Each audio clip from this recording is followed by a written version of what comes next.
আমার কেউ না থাক, আল্লাহ আছে। যার কেউ নাই তার কে থাকে? বলুন তো সবাই, যার কেউ নাই তার কে আছে? আল্লাহ আছে। এটাই হচ্ছে গড সেন্ট্রিক মাইন্ডসেট।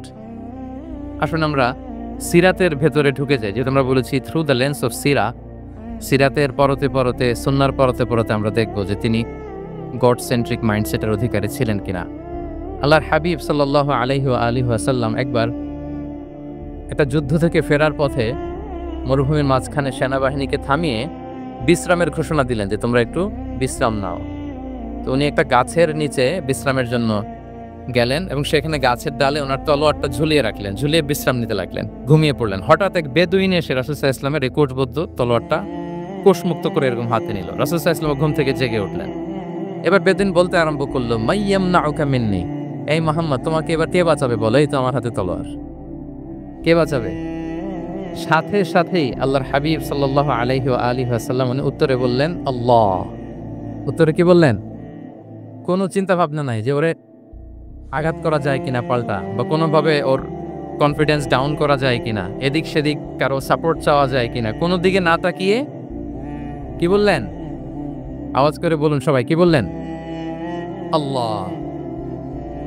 তাহলে এই যে this is the powerful example of god centric mindset. সবসময় তিনি আল্লাহ কেন্দ্রিক ছিলেন। সবসময় কি ছিলেন? আল্লাহ কেন্দ্রিক ছিলেন। এটাকে বলে গড সেন্ট্রিক মাইন্ডসেট। যে কোনো পরিস্থিতিতে তিনি আল্লাহ যে আমার সাথে আছেন এটা কল্পনা করতেন। এবং সুনানে আবু দাউদের একটি বর্ণনা এসেছে, রাসূল সাল্লাল্লাহু আলাইহি ওয়াসাল্লাম কান নবী সাল্লাল্লাহু আলাইহি ওয়াসাল্লাম ইযা হাযাবাহু আমরুন সাল্লা, তাকে যখন কোনো জিনিস বিচলিত করত তিনি জায়নামাজের মুসল্লায় দাঁড়িয়ে যেতেন, সালাতের জন্য দাঁড়িয়ে যেতেন। বিপদে পড়লেই আল্লাহর কাছে সেটা সঁপে দিতেন, শেয়ার করতেন। আমরা বর্তমানে কোনো বিপদে পড়লেই কি করি? আগে কোথায় শেয়ার করি? ফেসবুকে। বলেন, আমার জীবনে কোনো দুর্ঘটনা কিছু হইলেই আমরা কোথায় শেয়ার করি? করেন আপনারা? ফেসবুকে শেয়ার করেন? আসলে করা উচিত কার সাথে? হ্যাঁ, আমার স্ত্রীর সাথে শেয়ার করার আগেও শেয়ার করব কার সাথে? আমার বন্ধুর সাথে শেয়ার করার আগেও শেয়ার করব কার সাথে? আল্লাহর সাথে। আমরা যদি হিজরতের ঘটনাটাকে একটু অ্যানালাইজ করি তাহলে দেখব যে গারে সাউরে যখন আল্লাহ রাসূল সাল্লাল্লাহু আলাইহি ওয়াসাল্লাম এবং আবু বকর রাদিয়াল্লাহু তাআলা আনহু ওনারা আশ্রয় নিয়েছিলেন রাত্রিবেলায়, কুরাইশরা যখন খুঁজতেছিল, আবু বকর রাদিয়াল্লাহু তাআলা আনহু বলেন যে কুরাইশদের পা দেখা যাচ্ছে, ওরা যে হেঁটে যাচ্ছে, একটু উকি মারলেই আমাদেরকে দেখা যায়। তিনি অত্যন্ত ভীত সন্ত্রস্ত, তটস্থ, নিজের জন্য নয়, রাসূল সাল্লাল্লাহু আলাইহি ওয়াসাল্লামের সেফটির জন্য। রাসূল সাল্লাল্লাহু আলাইহি ওয়াসাল্লাম আবু বকর রাদিয়াল্লাহু তাআলা আনহুকে বললেন যে আবু বকর চিন্তা করো না, লা তাহজান ইন্নাল্লাহা মা'ানা, আবু বকর চিন্তা করো না, আল্লাহ আমাদের সাথে আছেন। সুবহানাল্লাহ। আমাদের সাথে কে আছেন? আল্লাহ আমাদের সাথে আছেন। এটা হচ্ছে গড সেন্ট্রিক মাইন্ডসেটের উদাহরণ। আপনার মনকে বোঝাতে হবে যে আল্লাহ আমার সাথে আছে। মনকে তুমি বুঝিয়ে বলো আল্লাহ আছে আমার সাথে। এই বাক্যটা মুখস্থ করা যাবে? মনকে তুমি বুঝিয়ে বলো আল্লাহ আছেন আমার সাথে। আপনার পুরো জীবনের সব কাজের সাথে যদি এই বাক্যটাকে মিলিয়ে ফেলতে পারেন দেখবেন যে কোনো কিছুই আপনার ক্ষতি করতে পারতেছে না। এটাকে বলে গড সেন্ট্রিক মাইন্ডসেট। আল্লাহ আমার সাথে আছেন, কেউ নাই কিন্তু আল্লাহ তাআলা আমার সাথে আছেন। এবং গড সেন্ট্রিক মাইন্ডসেটের সবচেয়ে বড় সুবিধা হচ্ছে আপনার মনে কখনো হতাশা কাজ করবে না, হতাশা বাঁধবে না, কারণ আপনার সাথে এক মহাশক্তিধরের কানেক্টিভিটি আছে। তিনি কে বলুন তো আওয়াজ করে? তিনি আল্লাহ। হতাশা আসবে না। এই যে আমাদের জাতীয় জীবনের এখন সবচাইতে বড় বড় সমস্যাগুলোর যদি আমরা লিস্ট করি, একটা বড় সমস্যা হচ্ছে ডিপ্রেশন, তাই না? আমরা ডিপ্রেশনে ভুগি না? আপনাদের ডিপ্রেশন হয় কখনো? আচ্ছা, ডিপ্রেশন কাকে বলে আগে বলে। ডিপ্রেশন হচ্ছে আপনার আর আপনার রবের মাঝে যে দূরত্ব, এটার নাম ডিপ্রেশন। আই রিপিট, আমার আর আমার রবের মাঝে যে গ্যাপ, আমাদের সম্পর্কের যে দূরত্ব, এটার নাম কি? ডিপ্রেশন। আপনি যত আল্লাহর সাথে সম্পর্ক জোরদার করতে পারবেন, ডিপ্রেশন আপনার থেকে দৌড়ে পালাবে। এজন্য আমাদের বিশ্বাসীদের জীবনে কোনো ডিপ্রেশন নাই। আছে? আমাদের ডিকশনারিতে কোনো ডিপ্রেশন আছে বলেন তো? আমাদের সাথে আল্লাহর সম্পর্ক কেমন বলেন? মজবুত? আলহামদুলিল্লাহ পড়ুন সবাই। তাহলে ডিপ্রেশন হচ্ছে আপনার আর আপনার রবের মাঝে যে দূরত্ব, এই দূরত্ব দূর করে দেন, ডিপ্রেশন আপনিই পালাবে। আচ্ছা, আমরা আরো কিছু সিরা থেকে ইনসিডেন্ট নিয়ে দেখি যে গড সেন্ট্রিক মাইন্ডসেটটা কেমন। দ্বিতীয় হিজরিতে যে বদরের যুদ্ধ হলো, সে বদরের যুদ্ধে ইবনে মাসউদ রাদিয়াল্লাহু তাআলা আনহু তিনি বর্ণনা করেন যে আল্লাহ রাসূল সাল্লাল্লাহু আলাইহি ওয়াসাল্লাম আগামীকাল যুদ্ধ এর আগের দিন রাতে তিনি হাত তুলে এরকম দোয়া করতেছিলেন। আমরা তো এইভাবে দোয়া করি। আল্লাহর হাবিব সাল্লাল্লাহু আলাইহি ওয়া আলিহি ওয়াসাল্লাম তিনি দোয়া করতে করতে ইমোশনালি হাত এরকম উঁচু করে হাত্তা ইউরা বায়াদু ইবতাইহি, বগলের শুভ্রতা দেখা যাচ্ছিল। উনি দোয়া করতেছিলেন আল্লাহুম্মা আনজিজ লি মা ওয়া'আতানি, আল্লাহুম্মা আতিনি মা ওয়া'আতানি, আল্লাহ তুমি যে বিজয় দিবে বলে প্রতিশ্রুতি করেছিল ওই বিজয় আমাদেরকে দাও, ওই ভিক্টরি আমাদেরকে দাও, দোয়া করছিলেন। সাইয়েদনা আলী রাদিয়াল্লাহু তাআলা আনহু উনি বর্ণনা করছেন যে বদরের যুদ্ধের আগের রাতে আমরা সবাই ঘুমোচ্ছিলাম, কিন্তু রাসূল সাল্লাল্লাহু আলাইহি ওয়াসাল্লামকে দেখলাম যে না, উনি হাত তুলে শুধু আল্লাহর কাছে কান্না করছেন, দোয়া করছেন। আবু বকর রাদিয়াল্লাহু তাআলা আনহু উনি বলেন যে আমি যে দেখলাম যে তিনি ফজর পর্যন্ত দোয়া চালিয়েই যাচ্ছিলেন, দোয়া চালিয়েই যাচ্ছিলেন, দোয়া কন্টিনিউ করছিলেন তিনি। এবং দোয়া করতে করতে রাসূল সাল্লাল্লাহু আলাইহি ওয়াসাল্লাম এতটাই ইমোশনাল হয়ে গেলেন যে ওনার গায়ের চাদরটা নিচে পড়ে গেল। আবু বকর রাদিয়াল্লাহু তাআলা আনহু যে বলেন ইয়া নবী আল্লাহ কাফাকা মুনাশাদাতুকা রাব্বাক ফাইন্নাহু সাইয়ুনজিজু লাকা মা ওয়া'আদাক, হে নবী যথেষ্ট, এনাফ ইজ এনাফ, অনেক হয়েছে নবী, আন্না আর কাঁদতে হবে না, আপনার রব আপনাকে ভিক্টরি বা বিজয় দান করবেন ইনশাআল্লাহ। তাহলে দেখেন যুদ্ধের আগের রাতে সেনাপ্রধান কি করে, এই কৌশল ওই কৌশল, কোন দিক দিয়ে অ্যাটাক করা যাবে, ওয়ার স্ট্র্যাটেজি ঠিক করে, তার সাথে যারা আছে তাদের সাথে পরামর্শ করে। কিন্তু রাসূল সাল্লাল্লাহু আলাইহি ওয়াসাল্লাম সব কিছু সেট করে দিয়ে কার সাথে কানেক্টিভিটি করেছেন বলুন তো? আল্লাহর সাথে। This is called God centric mindset, Allah centric mindset. আমার হৃদয়টা সবসময় কার সাথে জুড়ে থাকবে? আল্লাহর সাথে, কারণ উনি ছাড়া আমার কোনো ঠিকানাই নেই। এই যে একটা নাশিদ বাংলাদেশে আমি শুনেছিলাম, তুমি ছাড়া প্রভু আমি, শুনেছেন আপনারা? ঠিকানাবিহীন। এটাও মনে রাখতে হবে।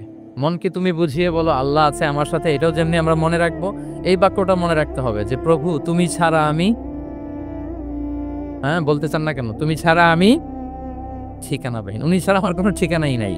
তাহলে এই মেন্টালিটি যদি আমরা ধারণ করতে পারি, এটাকে বলে গড সেন্ট্রিক মাইন্ডসেট। তাহলে রাসূলুল্লাহ সাল্লাল্লাহু আলাইহি ওয়া আলিহি ওয়াসাল্লামের যে 12টা মাইন্ডসেটের কথা আমরা বলেছি, তার প্রথমটা হচ্ছে গড সেন্ট্রিক। প্রথমটা কি? সবাই বলুন আওয়াজ করে, প্রথমটা কি? মাশাআল্লাহ। আমি শেষে আবার জিজ্ঞেস করব যে কারা কারা বলতে পারেন দেখি। তাহলে একটা কভার করলাম। আল্লাহ তাআলা আমাদেরকে গড সেন্ট্রিক মাইন্ডসেট দান করুক। আমরা যে কোনো পরিস্থিতিতে যেভাবেই থাকি না কেন, আমরা বিপদে আপদে সবসময় ভরসা রাখবো কার উপর? এটাই হচ্ছে গড সেন্ট্রিক বা আল্লাহ সেন্ট্রিক মাইন্ডসেট। আচ্ছা, 2 নাম্বার মাইন্ডসেট হচ্ছে vision oriented mindset. Vision oriented mindset মানে হচ্ছে যার মধ্যে দূরদর্শিতা আছে, ফার সাইটেডনেস আছে, who can anticipate the future, যে ভবিষ্যৎ আগাম অনুমান করে ফেলতে পারে, সামনের পরিস্থিতিকে আগাম অনুমান করতে পারার যে যোগ্যতা বা দীর্ঘমেয়াদী চিন্তা করতে পারার যে ক্যাপাসিটি, এটাকে বলে ভিশন ওরিয়েন্টেড মাইন্ডসেট। এটা আল্লাহ রাসূল সাল্লাল্লাহু আলাইহি ওয়া আলিহি ওয়াসাল্লামকে আল্লাহ তাআলা দান করেছেন। উনি ভবিষ্যৎকে আগাম বুঝতে পারতেন, আগাম অনুমান করতে পারতেন, এবং সে অনুযায়ী তিনি স্ট্র্যাটেজি, প্ল্যান, পরিকল্পনা এটা তিনি সাজাতে পারতেন। এটাকে বলে ভিশন ওরিয়েন্টেড মাইন্ডসেট। এবার আসুন আমরা সিরাতের কিছু ইনসিডেন্টকে সামনে নিয়ে আসি যে তিনি কিরকম ভিশন ওরিয়েন্টেড মাইন্ডসেটের অধিকারী ছিলেন। আমরা সবাই হুদাইবিয়ার ঘটনা জানি না? কত হিজরিতে ঘটেছিল বলুন তো সবাই? হ্যাঁ, কত? 6ষ্ঠ হিজরিতে। লাকাদ সাদাকাল্লাহু রাসূলাহুর রুইয়া বিল হক লাতাদখুলুন্নাল মাসজিদাল হারামা ইনশাআল্লাহু আমিনিন। রাসূল সাল্লাল্লাহু আলাইহি ওয়াসাল্লাম 6ষ্ঠ হিজরিতে মদিনায় স্বপ্নে দেখলেন যে তিনি উমরা করতে যাচ্ছেন। তো নবীদের স্বপ্ন এটা কেবল স্বপ্ন নয়, এটা আল্লাহর পক্ষ থেকে ওয়াহি, রেভেলেশন, ওয়াহি।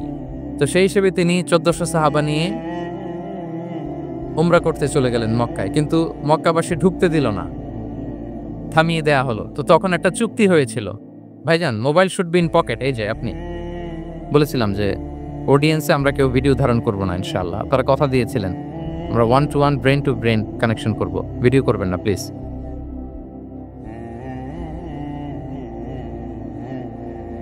তাহলে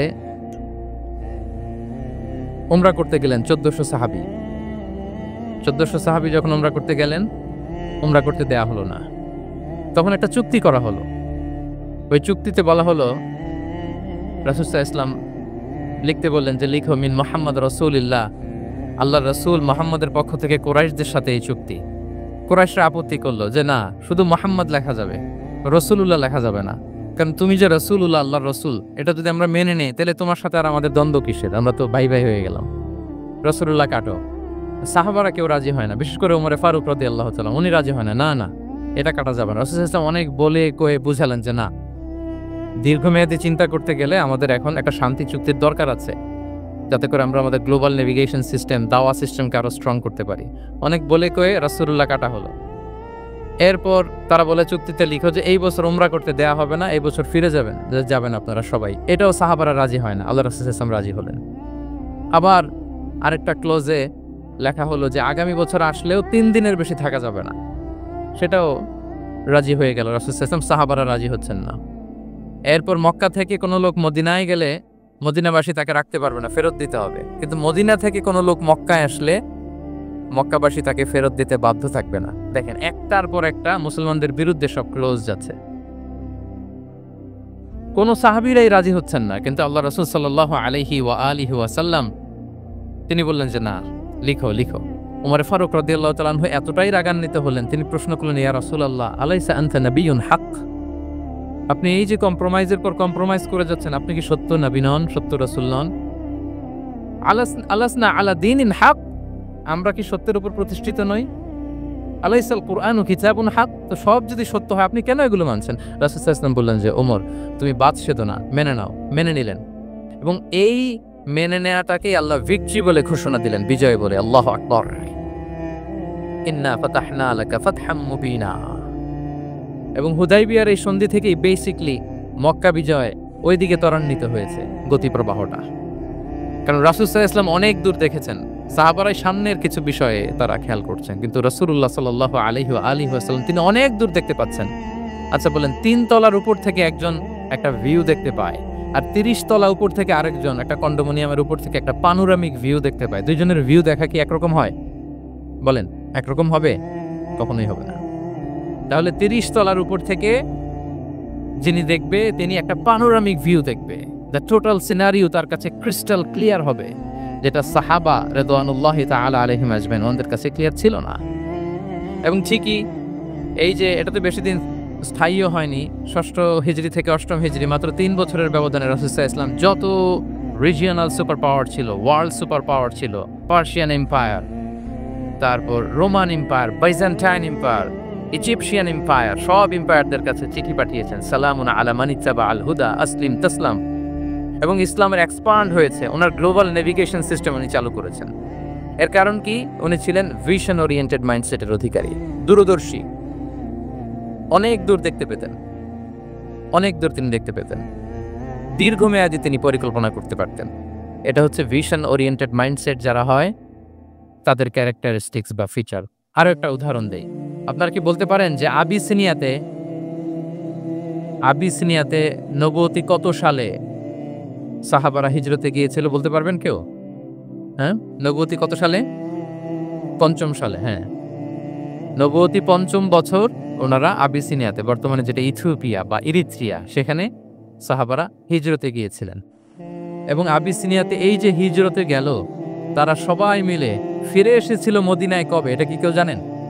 যদি কেউ জানেন হাত তুলে আওয়াজ করে একটু বলতে হবে, একটু ইন্টারেক্টিভ সেশন হোক দেখি। আবিসিনিয়ায় যারা হিজরতে গিয়েছিলেন সব শেষে দল বল সহ সবাই পার্মানেন্টলি মদিনায় শিফট করেছেন কবে? জি, আল্লাহু আকবার, মাশাআল্লাহ মাশাআল্লাহ। বসুন। খায়বার বিজয়ের দিন এসেছিলেন। আবিসিনিয়াতে যারা হিজরতে গিয়েছিলেন তারা মদিনায় ব্যাগ ইন ব্যাগেজ সবকিছু নিয়ে খায়বার বিজয়ের সময়, মানে 7ম হিজরিতে এসেছিলেন। তো রাসূল সাল্লাল্লাহু আলাইহি ওয়াসাল্লাম যখন মক্কা থেকে মদিনায় হিজরত করলেন, সব সাহাবারা মদিনায় চলে আসছেন। মদিনায় এখন একটা ইসলামিক সোসাইটি, ইসলামিক স্টেট। বদরের যুদ্ধে মুসলমানদের বিজয়, খন্দকে বিজয়, খন্দক তো 5মে। তারপরে ওনারা কেন আসে না বলেন তো? আসেনি।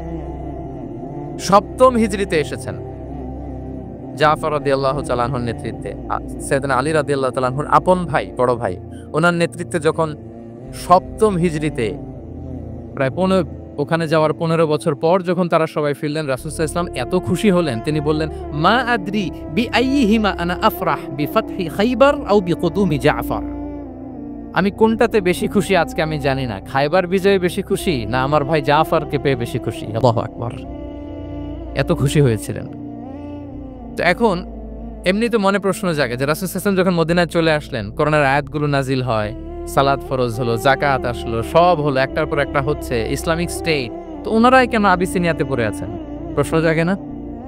ওই সময় একটা ক্রাইসিস মোমেন্ট ছিল, তখন ওনারা গিয়েছিল আবিসিনিয়াতে, কিন্তু আসে না কেন? ওনারা এসেছেন 7ম হিজরিতে। এর কারণ আবিসিনিয়ায় কিছু মুসলিমদেরকে রেখে দেওয়া, এটা রাসূলুল্লাহ সাল্লাল্লাহু আলাইহি ওয়াসাল্লামের প্ল্যান বি ছিল। কি ছিল? Plan B. রাসূলুল্লাহ সাল্লাল্লাহু আলাইহি ওয়াসাল্লাম অপেক্ষা করছিলেন যে মদিনাকে প্রথমে ইন্টারনাল যত থ্রেট আছে এগুলো থেকে মুক্ত করতে হবে, এরপরে মদিনাকে যত এক্সটার্নাল থ্রেট আছে এগুলো থেকে মুক্ত করতে হবে। সব যখন মুক্ত করে উনি দেখলেন যে না, মদিনা সেফ জোন, এখন আর আলাদা একটা বেজ, একটা এক্সট্রা সেফ জোন বা এডিশনাল বেজ আমার কোথাও দরকার নাই। তখনই তিনি লোক পাঠালেন যে যাও, জাফরের নেতৃত্বে আবিসিনিয়ায় যারা হিজরত করেছে তারা সবাই মদিনায় চলে আসো। সুবহানাল্লাহ বিহামদি।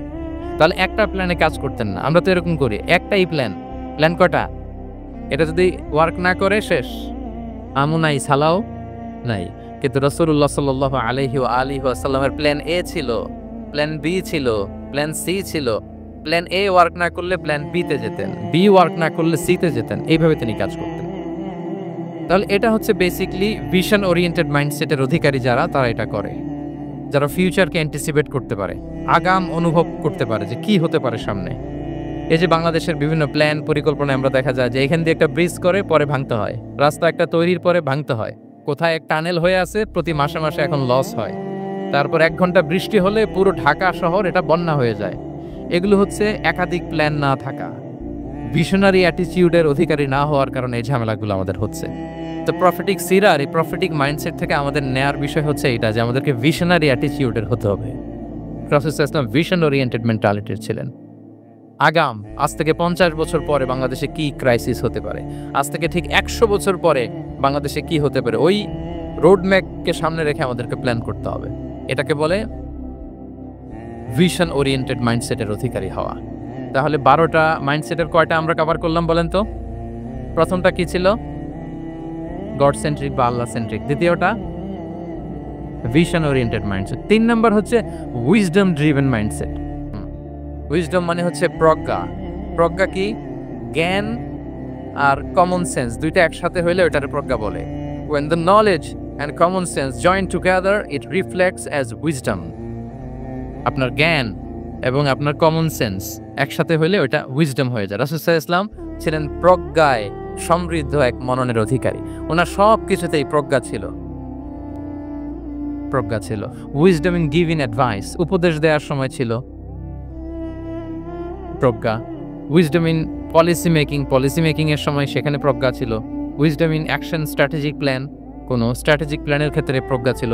রাসূল সাল্লাল্লাহু আলাইহি ওয়াসাল্লাম একই প্রশ্নের উত্তর এক একজনকে এক একভাবে দিতেন। অনেক সাহাবারা জিজ্ঞেস করতেন যে রাসূলুল্লাহ একই প্রশ্ন, একে বললেন এইটা, ওরে বললেন ওইটা, ওরে বললেন আরেকটা, এটা কেন?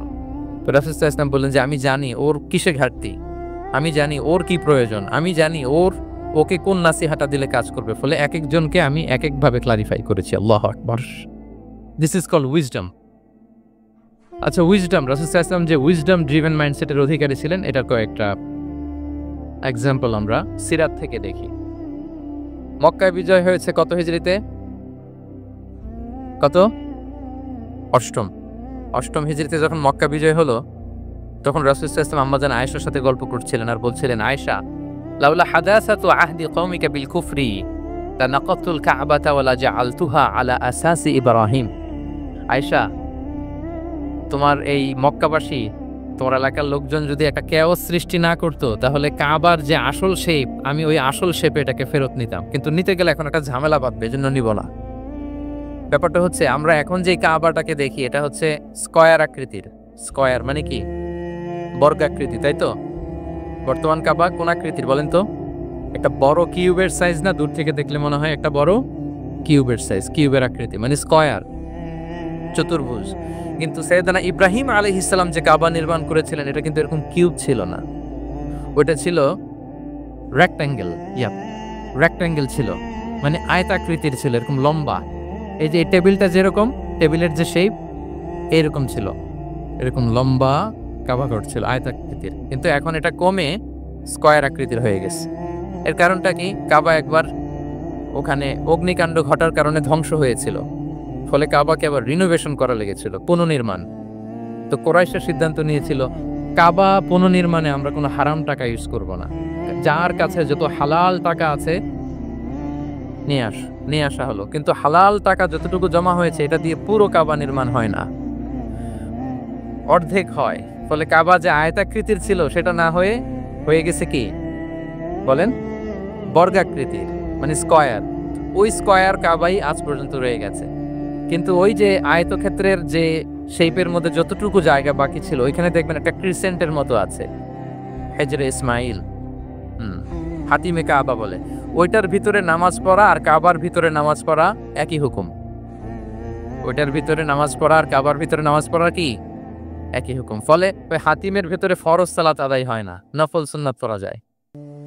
এমনকি কাবার ভেতরেও ফরজ সালাত আদায় করলে আদায় হবে না, কারণ নামাজের ফরজের মধ্যে একটা ফরজ হচ্ছে ইলা জিহাতিল কাবা, টু দ্য ডাইরেকশন অফ কেবলা। আপনার কেবলা মুখী হইতে হবে না। আপনি তো কাবার ভিতরে ঢুকে গেছেন, এখন কাবা কোন দিকে? কাবা তো নাই, বের হইতে হবে। বের হয়ে কাবা মুখী হলে সালাত হবে।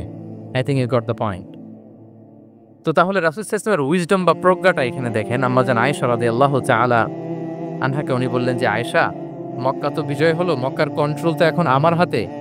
চাইলে আমি কাবাকে ভেঙে সেই ইব্রাহিম আলাইহিস সালামের যে বেইজ ওরকম লম্বা করে শেপ দিতে পারি, কিন্তু দিব না। কেননা দিলে মক্কা একটা ক্যাওস হতে পারে। কি হতে পারে? কারণ তারা একেবারে ভেরি রিসেন্ট মুসলমান হয়েছে, তারা না বুঝেই বলবে যে সেই আদি কাবা, মুহাম্মদ এই কাবার অপমান করেছে, কাবাকে ভুলুণ্ঠিত করেছে, সম্মানকে নষ্ট করেছে, এরকম একটা কোশ্চেন রাইজ করতে পারে। এই জন্য আমি করলাম না। সুবহানাল্লাহ। This is called wisdom. এটাকে কি বলে? প্রজ্ঞা। এটাকে প্রজ্ঞা বলে। তাহলে আপনার জ্ঞান এবং আপনার কমন সেন্স দুইটা যখন কানেক্ট করে তখন সেটা প্রজ্ঞা হয়। প্রজ্ঞার আরেকটা উদাহরণ যদি দেই সিরাত থেকে, রাসূল সাল্লাল্লাহু আলাইহি ওয়াসাল্লামের যে কনফ্লিক্ট রিজলভিং ক্যাপাসিটি ছিল, যখন কাবাকে পুনর্নির্মাণ করা হচ্ছে তখন হাজরে আসওয়াদকে বের করা লেগেছিল, এবং রিনোভেশন শেষে আবার হাজরে আসওয়াদকে তার জায়গা মতো, মানে ব্ল্যাক স্টোন যেটাতে চুমু দিলে মানুষের গুনাহ মাফ হয়ে যায়, হাজরে আসওয়াদ চিনতে পেরেছেন না?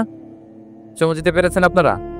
হ্যাঁ, ওরে আল্লাহ, অনেকে দিয়েছে, তো আমি দিতে পারি না এখনো।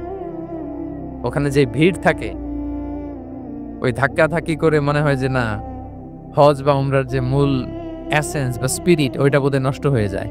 যেন অনেকবার ট্রাই করেও এবার আমার সাথে একটা 8 জনের গ্রুপ ছিল, খুব নাদুস নুদুস লম্বা চূড়া। তো বলতেছে, শায়েক আপনার কোনো টেনশন করা লাগবে না, আসেন। তো ওরা যেরকম ধাক্কাধাক্কি শুরু করছে ওইটা দেখি আমার আর সাহস হয় নাই। বলছি যে ভাই, আমি মাফও চাই, দোয়াও চাই, আমার করা লাগবে না, ওই দূর থেকে ইশারা দিলেই হবে। তো এটা অনেকে ভুল করে ফেলে। অনেক বোনেরা যাদের জন্য হিজাব নিকাব মেনটেন করা হচ্ছে ফার্জ, পর্দার কোনো বালাই নাই, পুরুষের সাথে ধাক্কা ধাক্কি করে তার শরীর মিশে যাচ্ছে, গা মিশে যাচ্ছে, ধাক্কা ধাক্কি করে একটা সুন্নতের জন্য ফরজকে স্যাক্রিফাইস করে ফেলতেছে। মানে ফোকাস ঠিক নাই আর কি, কোথায় যে কোনটা করতে হবে ওইটাই ভুলে গেছে। তো এই হাজরে আসওয়াদ পাথরকে আবার জায়গা মতো রাখতে হবে। এখন কে রাখবে এই নিয়ে মারামারি মক্কায়। বড় বড় 4টা গোত্র বলে, এই গোত্র বলে আমি রাখবো, এই গোত্র বলে আমি রাখবো, আরেক গোত্র বলে রক্তের গঙ্গা বইয়ে দিব মক্কায়, কিন্তু এই সম্মান অন্যকে নিতে দিব না, কারণ ইটস ভেরি প্রেস্টিজিয়াস ইস্যু।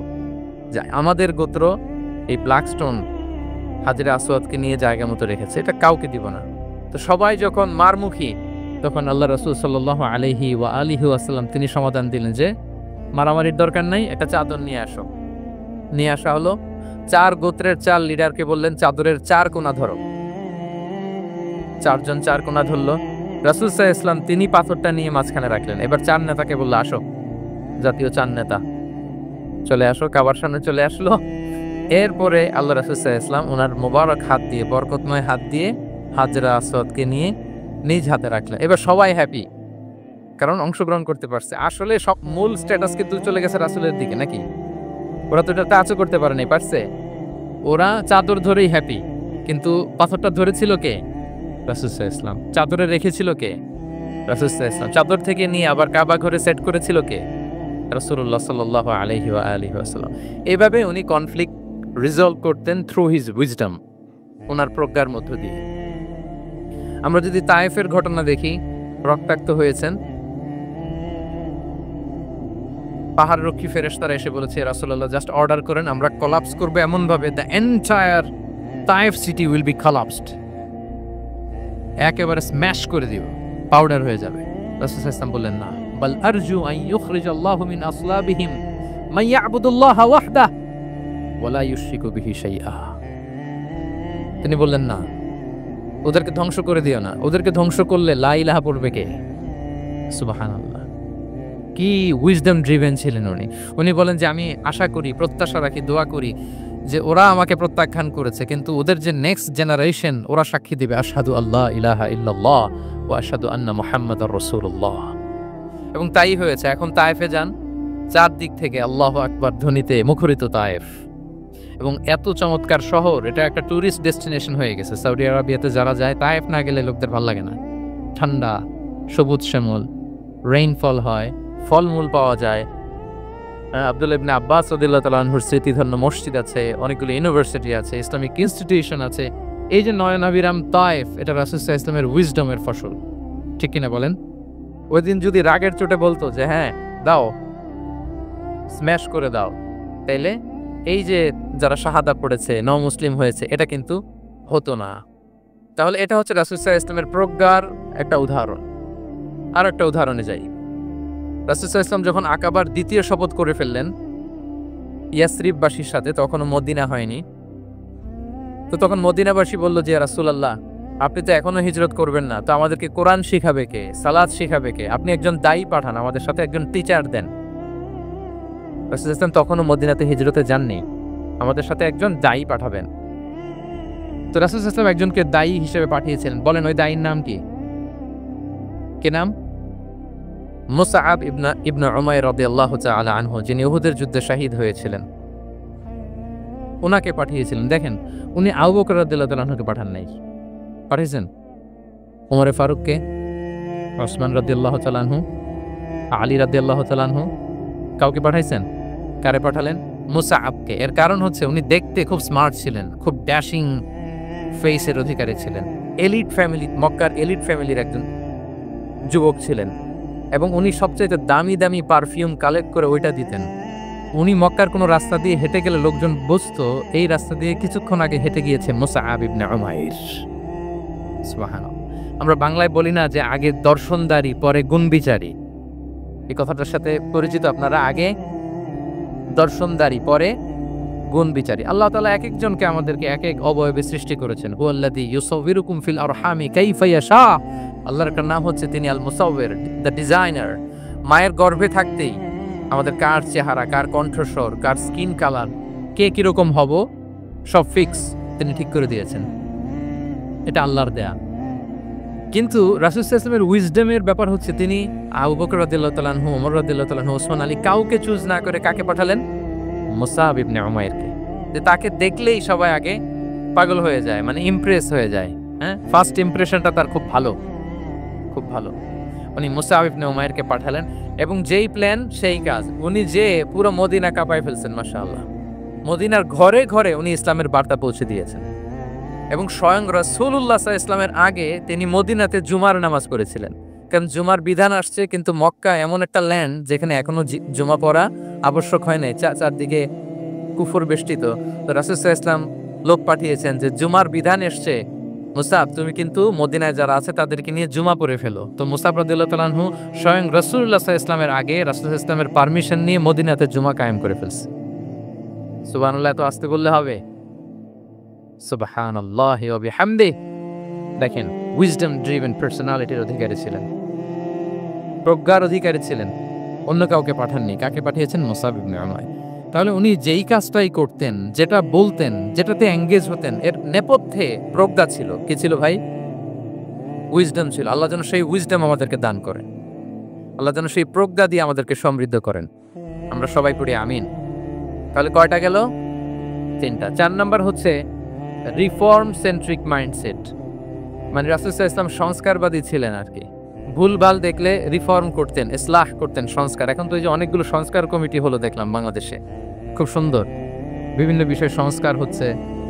এবং স্বাধীনতার পরে আমাদের বয়স তো আর বেশি না, মানে সব দলের লোকেরা মিলে একসাথে এরকম বসা, এরপর রাষ্ট্রীয় ইস্যু নিয়ে ডিসকাস করা, এরপর মাঝে মাঝে আবার ওয়ার্ক আউট করা, আবার একটু মিষ্টি ঝগড়া করা, আবার একটু ফান করা, এসব কিছুর মধ্য দিয়ে জাতির জন্য ভাবা, নতুন নতুন চিন্তা প্রণয়ন। That's very good, I do appreciate.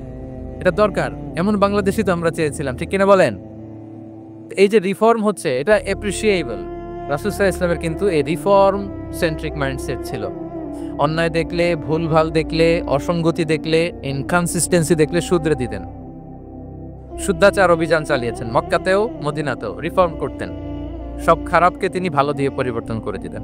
আসুন সিরাতের আয়নায়, থ্রু দ্য লেন্স অফ সির আমরা দেখি কিভাবে পরিবর্তন করতেন। রাসূল সাল্লাল্লাহু আলাইহি ওয়াসাল্লামের একটা আদত বা হ্যাবিট ছিল, তিনি কোনো ব্যক্তির বা কোনো স্থানের কোনো বাজে নাম বা খারাপ নাম দেখলে ওটা ভালো নামে চেঞ্জ করে দিতেন। মক্কা থেকে মদিনায় হিজরতের আগে মদিনার নাম ছিল ইয়াসরিব। কি ছিল? ইয়াসরিব মানে হচ্ছে প্রতিশোধ বা নিন্দা বা ক্ষোভ বা ভর্ৎসনা, সবগুলোই খুব বাজে মিনিং ডিনোট করে। রাসূল সাল্লাল্লাহু আলাইহি ওয়াসাল্লাম বললেন, আমি যেই শহরে হিজরত করব এই শহরের নাম ক্ষোভ,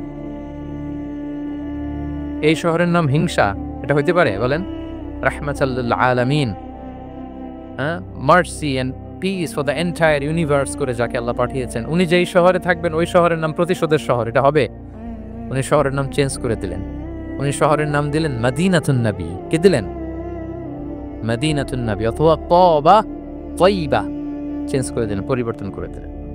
এক এলাকায় যে বিষ্ণু ইসলাম দেখলেন যে গাছপালা হয় না, উনি বললেন মাসমু হাযিহিল আরদ, এই জায়গার নাম কি? সবাই বলে ইসমুহা গাদেরা। গাদেরা মানে হচ্ছে মাকান লা নাবাতা ফিহি ওয়ালা শাজার, এমন জায়গা যেখানে ঘাস লতাপাতা কিছুই জন্মায় না। রাসূল সাল্লাল্লাহু আলাইহি ওয়াসাল্লাম বললেন, এই জন্য তো ঘাস জন্মায় না, নাম তো রাখছো খুব বাজে একটা নাম। রাসূল সাল্লাল্লাহু আলাইহি ওয়াসাল্লাম বললেন, আজ থেকে এলাকার নাম গাদেরা নয়, এলাকার নাম আজকে থেকে খাদেরা। কি নাম? খাদেরা মানে কি বলেন? সবুজ, গ্রিন, এভারগ্রিন, সবুজ শ্যামল। এবং রাসূল সাল্লাল্লাহু আলাইহি ওয়াসাল্লাম যখন গ্রিন ল্যান্ড নাম দিয়ে দিলেন, এরপর থেকে সবুজ শ্যামল করে আল্লাহ জায়গাটাকে বরকতময় করে দিলেন। Changing names.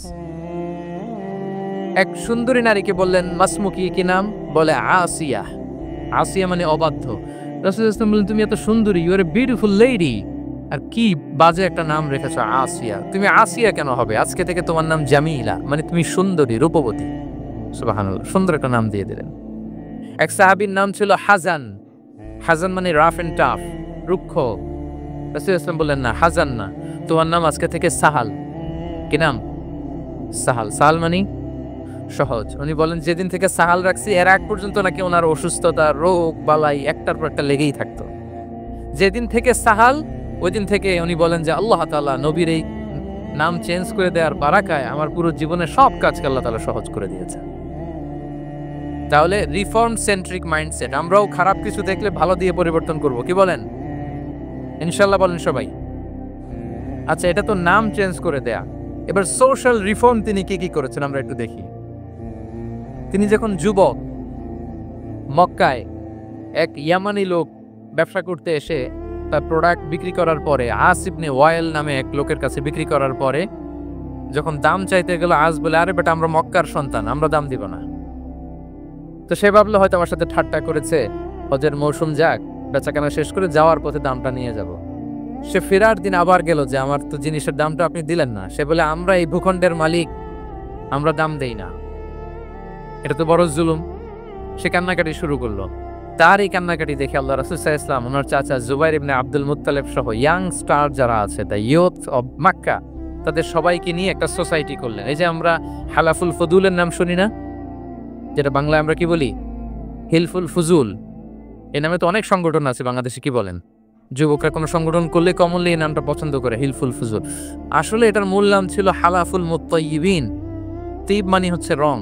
রাসূল সাল্লাল্লাহু আলাইহি ওয়াসাল্লাম সবাই মিলে, তখন জাহেলি যুগে একটা কালচার ছিল, বালতি ভর্তি রঙের ভেতরে হাত ঢুকিয়ে দিত, দিয়ে এই রং সমেত হাতটা তারা পাথরের মধ্যে লাগাতো, সবার হাত ওইখানে দিত, মানে আমরা হাতে হাত রেখে কমিটেড, আমরা ঐক্যবদ্ধ হলাম। সেখান থেকে হয়েছে হালাফুল মুত্তাইয়িবিন, থেকে হালাফুল ফুদুল। ওনারা বলল যে না, আমরা সবাই থাকবো মাআল মাজলুমি জিদ্দা যালিম, আমরা মজলুমের পক্ষে থাকবো, জালিমের বিপক্ষে থাকবো। এবং যেই প্রতিজ্ঞা ওই কাজ। সবাই মিলে আস ইবনে ওয়াইলকে ধরলো, তার কাছ থেকে টাকা আদায় করে ওই ইয়ামানি ব্যবসায়ীর কাছে পৌঁছে দিয়ে তিনি মাজলুমকে সহায়তা করেছেন। সুবহানাল্লাহ। এবং এই টেন্ডেন্সি, এই জুলুম, চাঁদাবাজি যেগুলো ছিল মক্কার জমিনে, রাসূল সাল্লাল্লাহু আলাইহি ওয়াসাল্লাম এই সোশ্যাল রিফর্মের মাধ্যমে এটাকে সংস্কার করেছেন। তাহলে এই যে রিফর্ম সেন্ট্রিক আমাদের হইতে হবে। আমাদের সমাজেও এখন চাঁদাবাজি আছে না নাই? বলেন। খুন খারাপি আছে না নাই? সামাজিক অনাচার, তাহলে ঐক্যবদ্ধ হইতে হবে আমাদেরকে রিফর্মের জন্য। যুবক যারা আমরা আছি, যাদেরকে আল্লাহ আমাদের বলার সুযোগ দিয়েছে, লেখার সুযোগ দিয়েছে, ফিল্ডে কাজের সুযোগ দিয়েছে, আমরা সবসময় মজলুমের পক্ষে থাকবো, আমরা সবসময় জালেমের বিপক্ষে থাকবো। আমাদের নীরবতা আর আমাদের নিশ্চুপ থাকাই জালিমদেরকে আরো বড় বড় জালিম বানিয়েছে। এজন্য নাহনু মাআল মাজলুম দিদ্দাল জালিম, এটা হচ্ছে আমাদের স্লোগান। আমরা কাদের সাথে? মজলুমের সাথে। আওয়াজ করে বলেন, কার সাথে?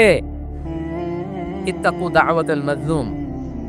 রাসূল ইসলাম বলেন, তোমরা মাজলুমের কান্নাকে ভয় করো, কেননা মাজলুমের কান্না আর আল্লাহর মাঝে কোনো ফারাক থাকে না, কোনো পর্দা থাকে না, বদদোয়া করলেই কবুল হয়ে যায়।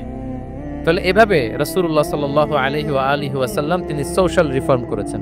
আমরা যদি ওনার পলিটিক্যাল রিফর্মের দিকে তাকাই, তাহলে দেখব যে আমরা যদি কনস্টিটিউশন অফ মদিনার কথা বলি, মদিনার কনস্টিটিউশন, এটা কিন্তু রাসূল সাল্লাল্লাহু আলাইহি ওয়াসাল্লাম করেছেন। মদিনা চার্টার, এত চমৎকার চার্টার পৃথিবী আর দেখেনি। ওইটা থেকেই এখন সব গোটা বিশ্বের সংবিধান। এই যে আমাদের সংবিধান সংস্কার কমিশন আছে না একটা, নিশ্চয়ই তারা ওইটা থেকে অনেক বেনিফিটেড হতে পারবেন। আমাদের যে মদিনা চার্টার রাসূল সাল্লাল্লাহু আলাইহি ওয়াসাল্লাম নিজে করা, এবং এটা একটা ইনক্লুসিভ চার্টার ছিল। মুসলিম, পেগানস, জুইশ, সব ধর্মের মানুষকে নিয়ে তিনি মদিনাতে ওয়ান উম্মাহ ঘোষণা দিয়েছিলেন। ওয়ান উম্মাহ, উই আর ওয়ান উম্মাহ। হোক তুমি পেগান মুশরিক, হোক তুমি জুইশ মানে ইহুদি, হোক তুমি মুসলিম, তুমি যেই ধর্মের হও না কেন, মদিনাকে রক্ষা করতে যে আমরা সবাই মিলে উম্মাহ ওয়াহিদা, আমরা সবাই মিলে কি উম্মাহ ওয়াহিদা। পৃথিবীর অনেক দেশ এই আইডিওলজিকে ধারণ করে হু হু করে এগিয়ে গিয়েছে। মালয়েশিয়াতে 3টা রেস, আমি তো প্রায় 1 যুগ ওখানে, আমার 2টা ডিগ্রি ওখান থেকে, মাস্টার্স পিএইচডি। আমি কাছ থেকে তাদেরকে দেখার সুযোগ পেয়েছি।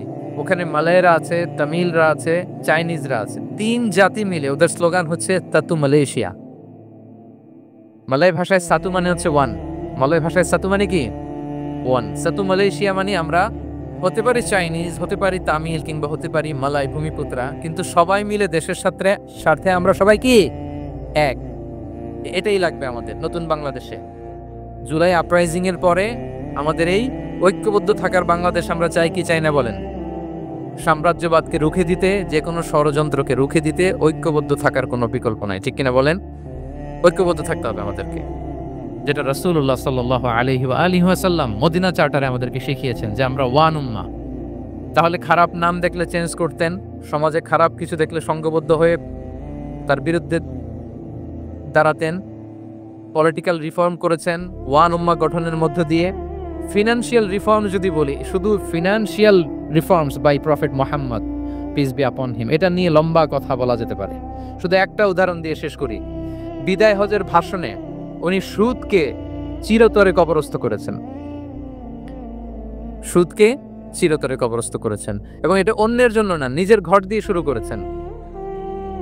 উনি বলেছেন যে এ হানাহানি রক্তপাত এটা বন্ধ, আমার গোত্রের একটা এরকম রক্তের দাবি আছে, এটা আমি শেষ ঘোষণা করলাম। এরপর বললেন যে সুদ কবর দিলাম, অন্য জায়গা থেকে না, আমার পরিবার থেকে। রাসূল ইসলামের চাচা স্বয়ং আব্বাস রাদিয়াল্লাহু তাআলা আনহুর অনেক সুদের ট্রানজাকশন ছিল, ইন্টারেস্ট, সুদের ব্যবসা ছিল। রাসূল ইসলাম বললেন আজকে থেকে এই সুদ আমি চিরতরে মাটির নিচে কবর দিয়ে দিলাম। আল্লাহু আকবার। দেখেন সোশ্যাল রিফর্ম। তাহলে পরিবর্তন করতে হলে আগে নিজের ঘর থেকে, আগে কোত্থেকে? নাকি ওই ফ্যামিলি থেকে?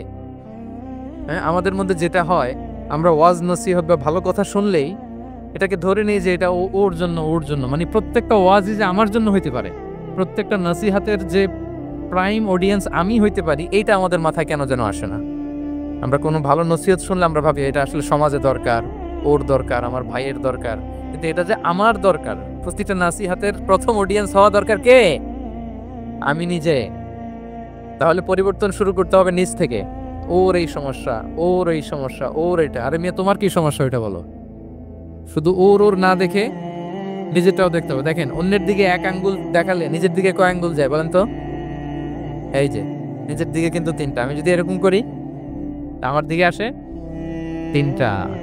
এজন্য নিজ থেকে, নিজের ফ্যামিলি থেকে আমরা সংস্কার শুরু করব, কি বলেন?